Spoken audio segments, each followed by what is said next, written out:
Hey everybody, welcome back to my channel Wishlist. My name is Jake, and today I want to give you a channel update video and show you some of the big changes that are coming. I really try to make sure that every video has some value to you. I really appreciate you for giving up your time and giving me your attention, giving up 10 minutes or so of your day to hang out with me. It's just amazing how well this channel has done that I never really expected.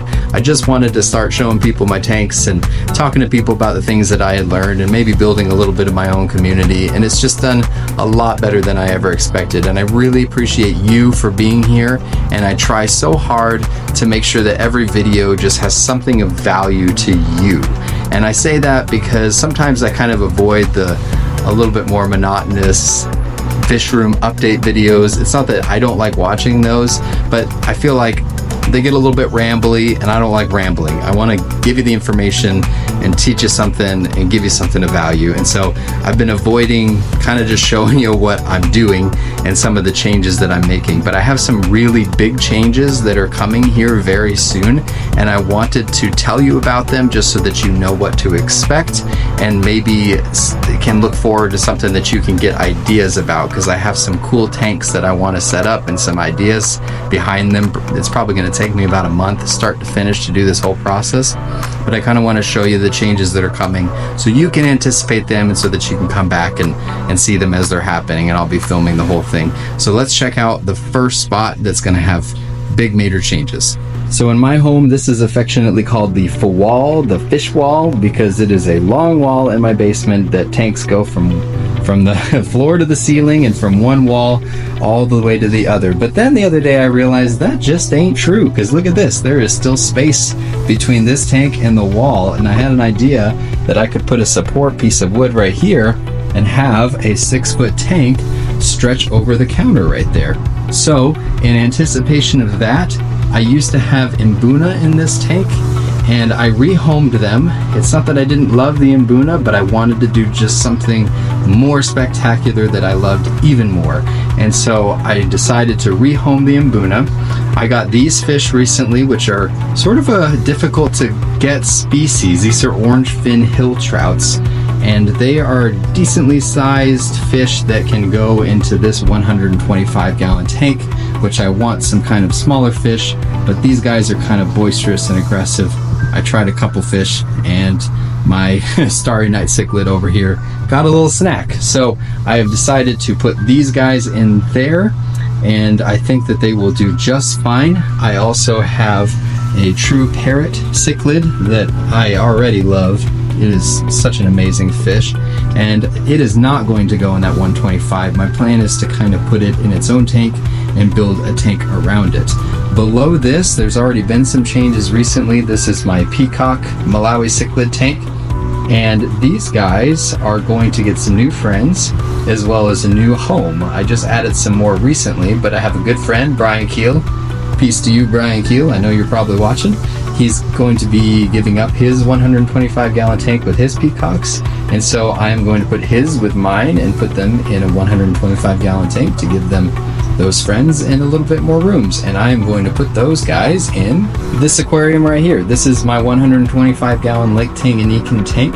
It sits underneath my TV and next to all my nerdy stuff, and it is an amazing tank. I really love it, but I have always just kind of felt like it was a little bit too understocked, and I tried adding some fish to it, but it seems like when I do, I always have a few end up dead, and I don't really like that. So it's kind of like it's too big, but also too small. No, and that's not true. It's not too small. It's just, it's too big, but it's just not stocked the way that I want it to stock. But if I put more in there, it won't work.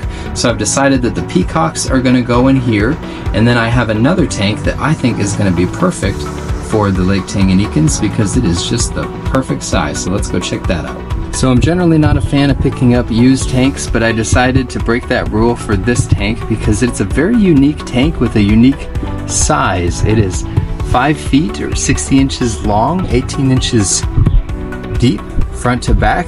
So it's kind of the perfect size for those Lake Tanganyikans. It's just long enough to give them enough space, but it's not so much that I think I'm going to feel like it's wasted space. So I think it's just going to be a lot more efficient. I've got some work to do with it. Right now it's just sitting with some water, so I can make sure it doesn't leak, but I'm not sure if I'm going to reseal it. I'm kind of weighing my options. I think I'm probably going to repaint. I'm just going to paint the trim on the top. I was originally going to replace the trim, but got a better look at it. It's actually in better shape than I expected. So I think it's just deciding whether or not to reseal it, and then we're going to go from there, and I will show you where it is going. So the Lake Tanganyika tank is going to go on the bottom right here in this corner. All of this is going to come out. I had some plans for these 10s. They never really quite materialized, so I'm going to get rid of these. I already have some nano tanks that I love a lot better than these kind of cheaper Aqueon Petco tanks. So I'm not sure what I'm going to do with those. We'll see if I find a use for them. But the Lake Tanganyika tank is going to go on the bottom, and then I'm going to get another 125 gallon to go up top. The size of that tank will leave me a little bit of space here on the end. Actually, it's going to be on this end to put the filters, so I have somewhere to add the filtration, and it'll be kind of an efficient use of this space. But the cool thing is that I don't know if I have 100% of my plans for what I'm going to do. So when all of this is said and done, a lot of these fish are going to be moved around. These fish are going to go into other tanks that I have planned, but I'll probably end up with basically a fully empty, unplanned 125 gallon, and then I'll have a 75 gallon, because these are all my rainbow tanks, so these guys are all going to go into that 125 gallon. So this is going to be empty as well. I will be, like I mentioned, using one of those, or I'm not sure if the 125, I mean, this guy gets big, so he might get the 125, but one of them is going to get my true parrot cichlid, and we'll see what I end up doing with that 75 gallon. I will say I am becoming very much a fan of my South American cichlids, and I kind of want some geophagus and maybe some rarer or cooler angelfish. So I'm thinking about doing something like that with at least one, maybe both of them, and we'll see how that goes. So I hope that gives you an idea of some of the changes that are coming here in the future. I do want to hear from you guys if you have any ideas for fish that I can put in a 125 or a 75 gallon. I'm always open to more ideas. I have had times in the past where people give me ideas and I'm like, why didn't I think of that? That's an amazing one. So please drop those in the comment section below. Like I said, I'm really grateful for all of you for being here, and I hope to see you guys more in the future, and I'll see you in the next video. Wishlist out.